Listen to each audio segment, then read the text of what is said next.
Hey guys, Palsteron here, and today let's talk about my review for patch 0.3 from Path of Exile 2's early access. Now, this is the third big patch in Path of Exile 2's early access, and I gotta say this one is the one that makes me the most hopeful so far, with 0.1 being alright, 0.2 being, in my opinion, downhill, and now we're going back up the slope. The game is in a pretty difficult state right now because it is a follow-up to one of the, if not the most beloved ARPG of all time, Path of Exile 1, and it has to kind of draw the line between taking what was good in PoE 1 and then maybe iterating upon it or maybe changing stuff because you just want to stick out or be different. And the reason there's a lot of positive things about Path of Exile 2 this patch is not just because what they implemented, but also because of what they communicated. Before, they seemed quite defensive when it came to certain feedback, and now they seem a lot more open to, I don't know, experimenting, which I think is very good. Let's go into the positives first. Number one, there are more options to scale move and attack speed. This came in many forms. For example, the 100% increased effect of sockets on gloves for attack speed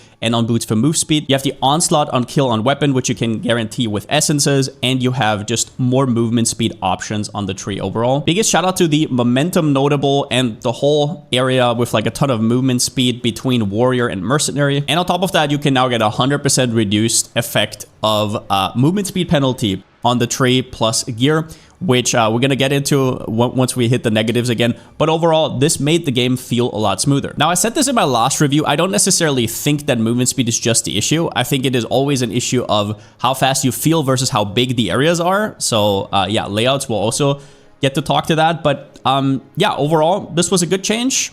I feel like there's stuff to hunt for.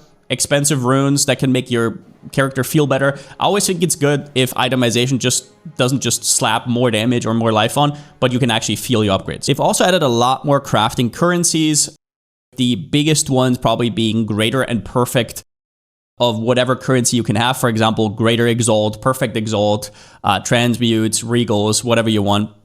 And these are basically there to filter out bad modifiers. And the way that currently feels, where you go from normal augments, for example, to graders, and then there's like certain ways to use perfect, is, in my opinion, a great addition. This is something that I was talking about in PoE 1 for a while, but I think in PoE 1 it would cause a lot of like ruckus. There's a lot of like fine-tuning to do if you would ever implement that. But in Path of Exile 2, I think it fits perfectly. I was a little bit skeptical about what they're trying to do without Orb of Scourings, but after seeing this, I'm honestly very positive about crafting, and I like it. The essence rework was great. Perfect essences, basically being able to add, remove, or remove, add. I'm not 100% sure how it's going to stay. Same with some of the omens they added from Abyssal crafting. I'm pretty sure stuff like Abyssal crafting will have to be adjusted to make room for new power creep, because currently the way to make items, it is just, depending on the item craft you have, extremely easy. But overall, I really like this formula. What I like the most is that there's so many posts and videos about a specific craft, and then it's like, oh, if you start with a magic item that has accuracy, now you can guarantee this mod. And it's like very weird ideas, and just in general, like a cooking recipe, right? I absolutely love that. People getting rewarded for finding smart ways to craft certain items. I think that's a great thing. Now, what comes with that is crafters making 10 times more money than anybody who ever touches a map, but I think that's something that will also kind of even out a little bit more once people get more into this crafting system and have more knowledge about it. Next up, we have Act 4 that got introduced. I don't know what to say about it. I think everything about this game is gorgeous. That was never an issue I had, and Act 4 just follows in its footsteps. The fact that the campaign is a lot more fun is another point. There's less HP sponges. I definitely remember in 0.2 being frustrated on release, and I know that this has been already fixed late last patch, but most people already crit at that point, so I also included it here. Abyss being added is also a big deal for campaign, having some early currency, having some extra rares. I found doing Abyss and slowing myself down to overall be net positive. This extra currency resulted in more early crafting, and it gave me the feel of having actual agency over what I'm doing in the campaign, instead of just hoping to gamble a certain weapon or just hope I drop a weapon eventually and still running around with my level 18 weapon in like a level 40 zone. Getting extra artificer's orbs definitely helped as well. This was also something that already happened late last patch, but in general, yeah, more agency, good. They also cut down the acts. You don't have to redo them anymore. There is now 4 acts plus 3 interludes afterwards, and overall, I don't know, I've had the best time in campaign yet from all the 3 patches. We've had support gem changes. You can now use supports more often than one, which is a great change. It makes it so you can actually press more than one button if you want to. Now, opposite to that, we also had lineage supports, which work like the old supports where I can only use them once. You can use multiple different lineages, but you can only use the same one once. And in theory, I like it a lot. Although I will say that certain outliers like Atalui's have made me reconsider how much I like it, because if you have Atalui's and you build around it completely, you still can only really use one skill as your damage dealer, right? So I don't know if that falls into the category of things they want you to do, because you can only put that on one skill, and that skill is going to deal so much more damage than whatever you would have had otherwise. So there's no reason to add anything else. Is that what they want? I'm not really sure, but yeah, you kind of have the same problem as before. But I think as long as they balance this and don't make them ridiculous like Atalui or Rakiatas, I think it's fine. On the other hand, I like what they do. Like, I love that some of the character power is not just in items, but like gems.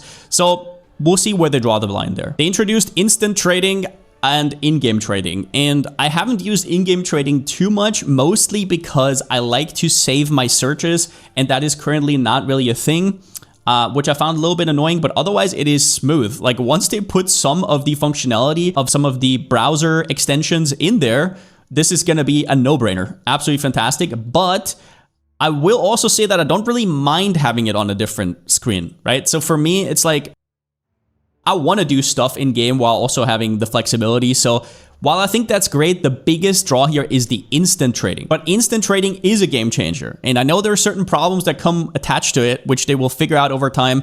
But I gotta say, I really want them to implement this in PoE 1 as well, as soon as possible. What an absolute pleasure to trade this patch. Put everything in your tab. Don't have to think about it anymore. Now, sometimes there's some oopsies that will happen where you misprice certain things and you can't undo it fast enough. But overall, I think this does way more good than bad to the game, obviously. And the last one that might be a little bit controversial that I liked was Sprint. See, I don't think they ever intended for Sprint to be like this thing you can just do constantly endgame. But Sprint did what it's supposed to do, and what Jonathan communicated in some of the interviews is make campaign and backtracking less of a slog, and I think it achieved that. Could it be better? Of course. I think the micro stuns when you bump into something are pretty cringe.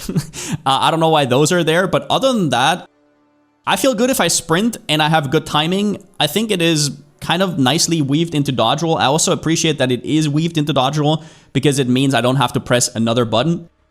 Maybe give people the option to bind it to another button though, because I've also heard the opposite take there. Maybe make it so that if you bump into something in a certain angle, it actually weaves you around the angle instead of getting, once again, micro stunned. All of those things would help out a lot. But overall, I like what they tried to do here, and I think Sprint is on a good path. However, going from Sprint to what I didn't like, does Sprint actually need to exist? And the answer is kind of like, I don't know, because the first thing I have on my list is, once again, layouts. I'm not sure how else to say this or how to be like diplomatic about this, but I think layouts in Path of Exile 2 are straight up garbage. And things like sprint and checkpoints are just a side effect of those garbage layouts. And this is not something I've heard them directly address. I've heard them make some of the layouts smaller in Act 3 last patch when I already quit. I read some of the old patch notes.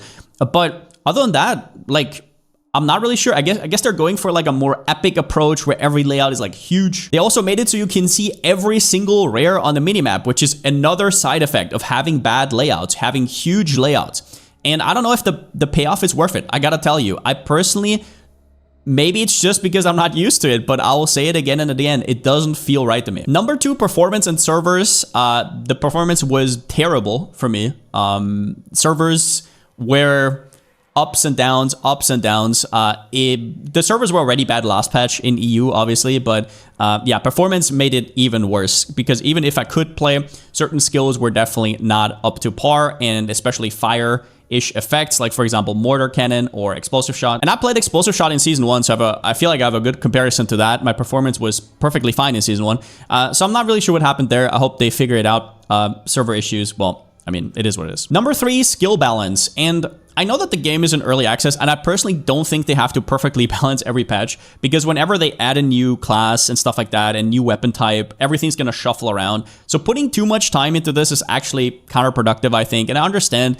But when it comes to the direction they're going, it's just blatantly obvious that it just doesn't really feel right. For example, why does Roa exist? And Roa is just part of this bigger issue with how they balance their skills, where some skills can be used while moving, and then some skills, especially melee skills, cannot be used while moving. So, and then some other skills have inbuilt movement. For example, the Tempest Flurry I played this patch, or like Molten Burst, which a lot of people are playing. And this balance is just all over the place. The difference between you being able to cast something while moving and you not being able is like everything. That is, if you've played, for example, a Spark that has 100% reduced movement speed penalty and a Spark that doesn't, it's like you're playing a different game. Roa giving this for free to bow and spear builds is absolutely crazy. And on top of that, you can see how crazy it is by what some of the casters are doing, which are literally sacrificing 60, 70 points to path all around the tree and pick up all the reduced penalty nodes.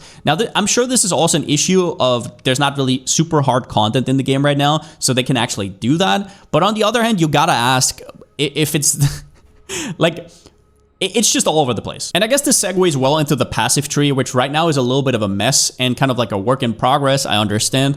But I will say that something like movement speed, I'm not really sure how they want to balance this, because they already said they don't want to have stuff like shield charge or flame dash like you would have in PoE 1. So casters can't just go for cast speed and also be fast. They also have to scale movement speed, just like the rangers on the right side.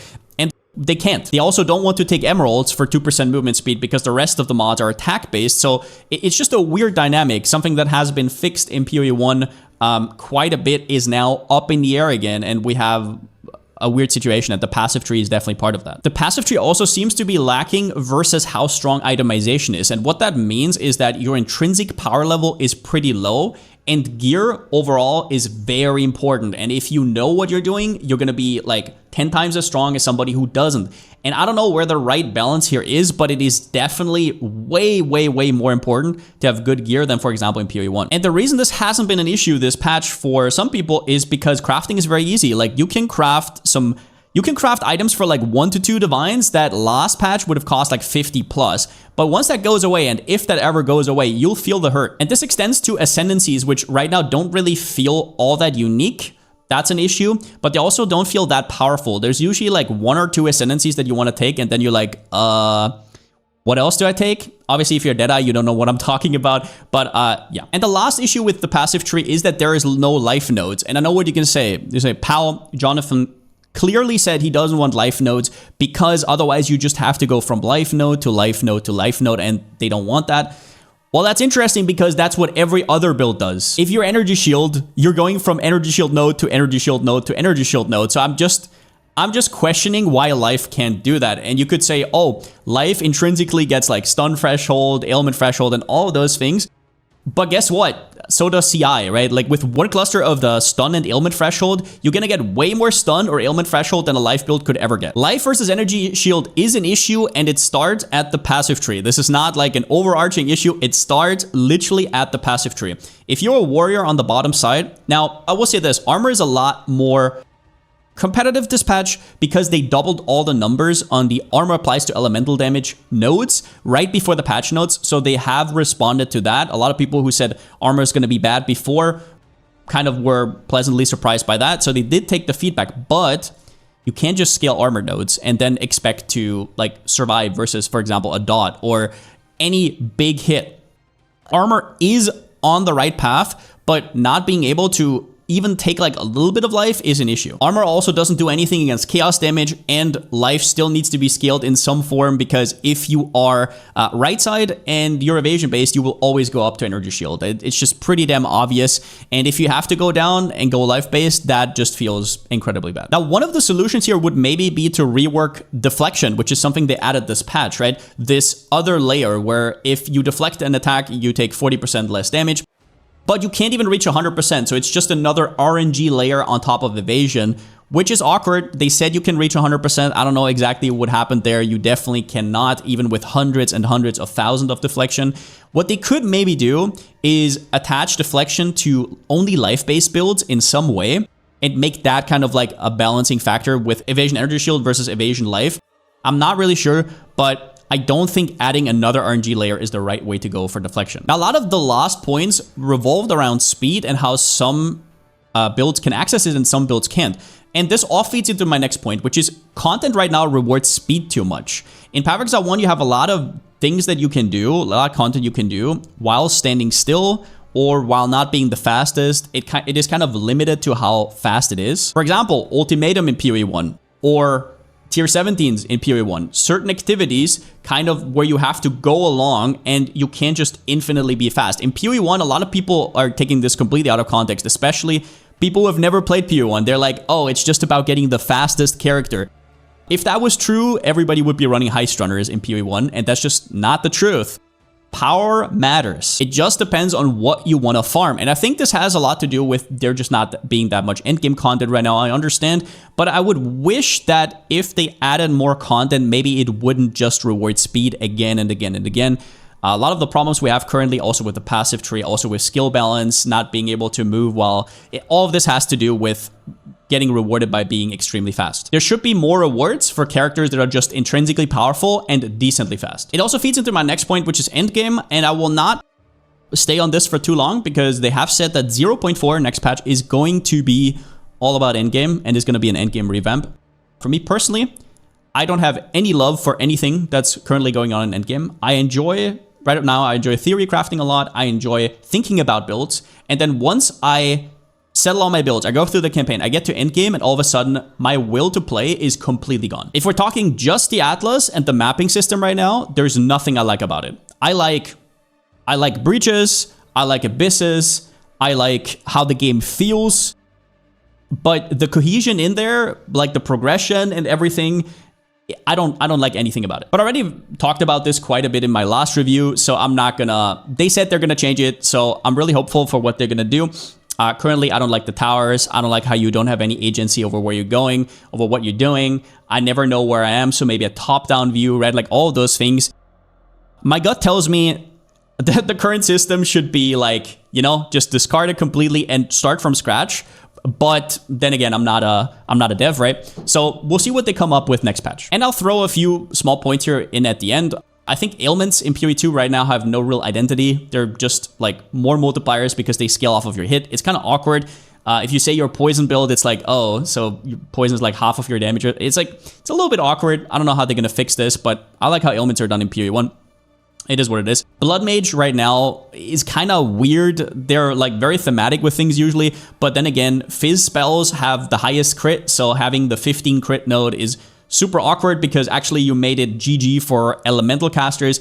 Just a minor nitpick there. Then the next point would be, I want to see a dev stream. I really, really want to see a dev stream with them running a map with deal no damage 3 out of 10 seconds. I just want to see their performance. I want to see their build. I want to see how this looks like because I've never understood who adds, like whoever added this mod, and I'll say the same in PoE 1, I don't know if they play the game. This mod needs to be put in a museum and closed off and throw the key away. Last thing is, your game's gorgeous. Can we please remove like the deli smoke or make it optional or whatever? Because right now deli's just in every map, and if you have good maps, you need to add deli. But like, I would like to see the colors, and yeah, that would be cool. But that's about all I got for here. Overall though, I'm really hopeful about the game right now. Not just because I have more fun playing it up to the end game, but also because they've done things that I would have never believed like years ago. They have had their trading stance for a decade about not wanting instant trade, and all of a sudden it's here, and it's like, oh, it's not as bad as we thought it would be, and there's some Kingstar now, but we can do this. And I personally don't care how fast this happens. I'm here for it. I'm here for the ride. If it takes another 2 years to release the game, it is what it is. I enjoy it either way. It doesn't have to be like a 1 month absolute grind fest. And yeah, I just want to see where this game goes now. And I think the trajectory is very positive. That's about all I got to say. Peace.